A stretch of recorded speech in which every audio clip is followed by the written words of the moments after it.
dia, se você for ver, hoje é muito difícil. Né? Tem cara que ganha um pouquinho alguma coisa, já fica poderoso. E no final tudo vai passando, vou entrando nos novos atletas. Agora, o que importa, o que vale é você fazer os amigos. Claro, tem um lado competitivo? Tem. Mas ser uma boa pessoa que vai ser pra vida toda, né? Se você não perde em ser um cara bom, um cara do bem. E tudo é passageiro. Com certeza. Ainda que você seja um campeão, seu título vai permanecer, mas aquele assédio com fotos, patrocínios vai diminuir. E se você não foi um cara legal no passado, as pessoas vão se afastar de você no futuro.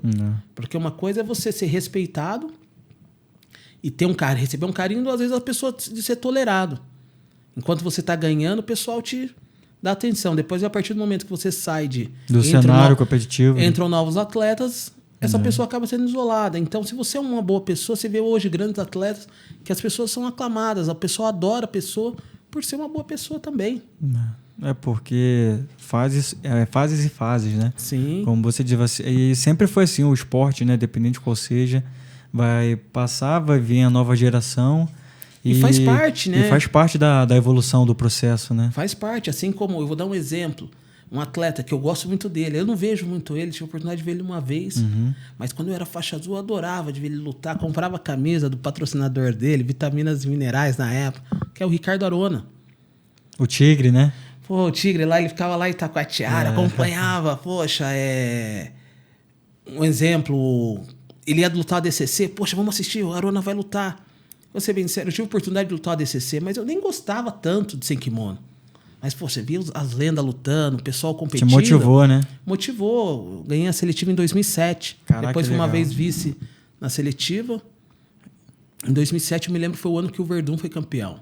Então você foi tudo pago para Abu Dhabi, né? Foi em Nova York, na época. Já era itinerante o evento. E na época que eu lutei foi em Nova York. E como foi para você as lutas? Que com certeza a seletiva são guerras e guerras dificílimas, né? Sim, era uma experiência. Eu treinava 2 vezes sem kimono por semana. Não faltou. Se eu pudesse voltar atrás, eu teria feito um camp melhor. Teria me dedicado pela grandeza que o evento é. Já tinha acompanhado o evento com toda a grandeza. Não culpo nenhum técnico meu da época, nenhum colega de treino, não. Nós se doamos, fizemos o máximo possível. Eu me lembro que na época nós treinávamos em Campinas, no TOSE já, e de toda a equipe, apenas considerado uma equipe do interior, nós formamos 2 campeões, que na época fui eu e o Bruno Frasato. E o restante era só grandes equipes, seja Aliança, Gracie Barra, que já eram grandes equipes. E foi uma excelente experiência. Confesso que se eu pudesse voltar, teria treinado um pouco mais, até mudado a estratégia do evento, que eu perdi, se eu não me engano, nas quartas de finais, a semi já era o Verdun. Foi o ano que o Verdun foi campeão. Tive a oportunidade de lutar o absoluto, que foi o Robert, eu já peguei de primeiro, o Robert Drysdale. Um atleta que eu já conhecia, que ele é do interior também, ele morou muito tempo no interior. Mas eu peguei com ele da primeira luta, do absoluto. Consegui até aplicar uma queda, mas depois eu acabei sendo finalizado. Mas assim, uma grande experiência. Outro atleta que se destaca muito lá no... Ele está em Las Vegas e tem todo um trabalho, um projeto. Hoje eu vejo que ele é um cultor do jiu-jitsu, ele estuda o jiu-jitsu, a história. Pô, bacana. Bem legal. E o legado continua, né? Esse que Continua, bacana. exatamente. Essas lutas que você disse foram já não na seletiva, já em Nova York, né? Já em Nova York. Na seletiva, na época tinha um atleta forte de Minas, que é o... Poxa, esqueci o nome dele, vai me falhar a memória. Mas eu distribuí queda, dava o cartão de visita e derrubava o pessoal na seletiva de Abu Dhabi. Um pequeno, forte, será que é esse? Mamute, lutador de MMA, forte, fiz a final com ele. Teve outros atletas que eu competi, não vou me lembrar os nomes. Demente? Demente não. Demente eu conheço ele, porque o Demente é de Ribeirão Carlos Preto. Demente. O Demente eu perdi pra ele em Abu Dhabi. Já. Parece ser muito forte. Faz sempre que eu não vejo né? ele lutando, mas sempre foi. Ele era muito habilidoso, né? Geralmente o pessoal mais forte acaba sendo mais passador. Ele não, ele era um guardeiro. Faz sempre que eu não vejo ele. Bom mas, de jiu-jitsu, né? Muito bom. Ele era aluno do Robson Moura, né? Fez a final do Mundial com o Roger, né? Sim. Eu acho que ele, não sei se vai passando, pega as costas do Roger ali. Não, ele... Aí o Roger com toda aquela calma depois. Mas tranquilo que o Roger é o Roger, né? É. Mas o Ricardo, nunca competi com o Roger. Sempre acompanhei ele, a frieza, a técnica. O cara é judoca, ele troca em pé. Se toma queda, ele vai na sua tranquilidade, não perde posição. Diferenciada, né? Ele sempre foi. Sempre foi. Eu me lembro que uma vez, acho que no Mundial, fui lutar, me classifiquei entre os 4 da pule. É que do meu lado, na minha pule, logo veio o Rômulo Barral. Mas o Roger, foi um ano que o Roger foi campeão. Tinha, acho que o Robert, o Roger, o Xande e eu nas 4 cabeças de pule. Só que o Rômulo veio comigo junto. O Rômulo, o outro menino que era muito bom do Barbosa, o Murilo Santana. Então, poxa, meu lado veio. Eu falei, poxa, Godoy, minha categoria. Aí eu lutei com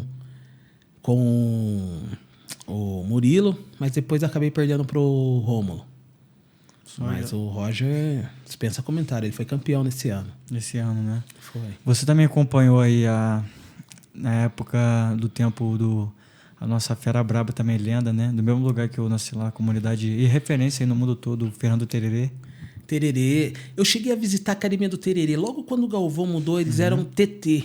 Tererê e Ricardo, o Teles. Antes de ser o Barbosa ali, né? Na Vila Madalena, né? Isso. O Barbosa, eu não visitei a academia do Barbosa ali, mas até recentemente assisti o filme e falei, poxa, isso é assim mesmo. Conheci o Tererê competindo já, por ele ser do Rio, mas ele era eu me lembro que ele foi lutar pesadíssimo. Única vez que eu torci contra o Tererê. Sério? Porque em respeito aos gordinhos, né? Acho que ele perdeu pro Verdun na época. Eu não era faixa preta ainda. Ele peso médio, né?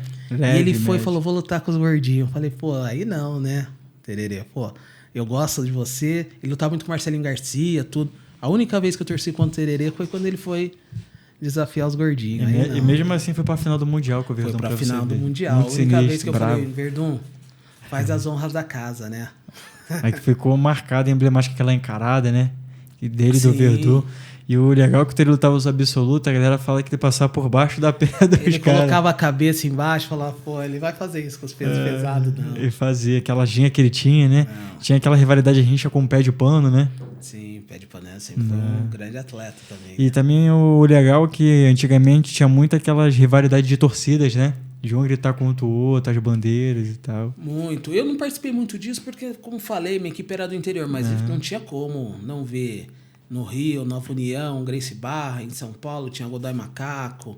Confesso que umas pessoas, eu não costumo comentar isso, tinha a equipe do Ryan, o Macaco, o Godoy, tinha o Royce Gracie, espetacular, representando, levando o jiu-jitsu mais longe.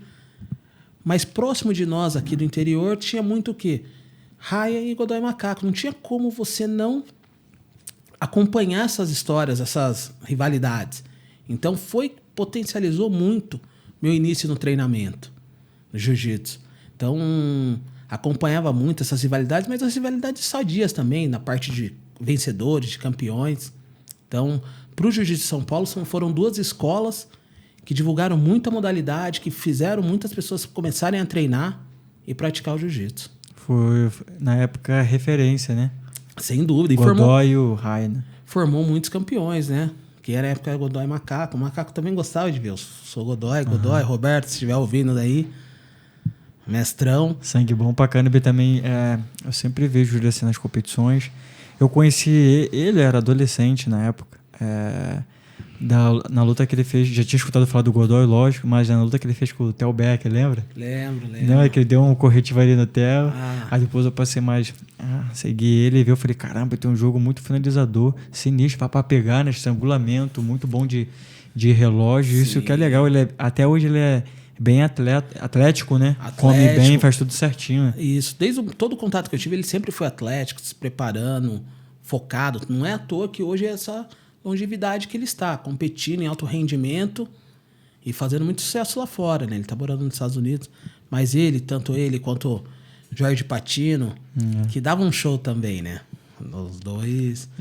Tive menos contato com o pessoal da Ryan, mas o Ryan também dispensa comentário. Formou grandes lutadores, né? O legal também na época, acho que um pouco mais de trás, que tinha aquele Sensei, né, que era apresentado no Sport TV com o camarada do parceiro aí, o Mário, né?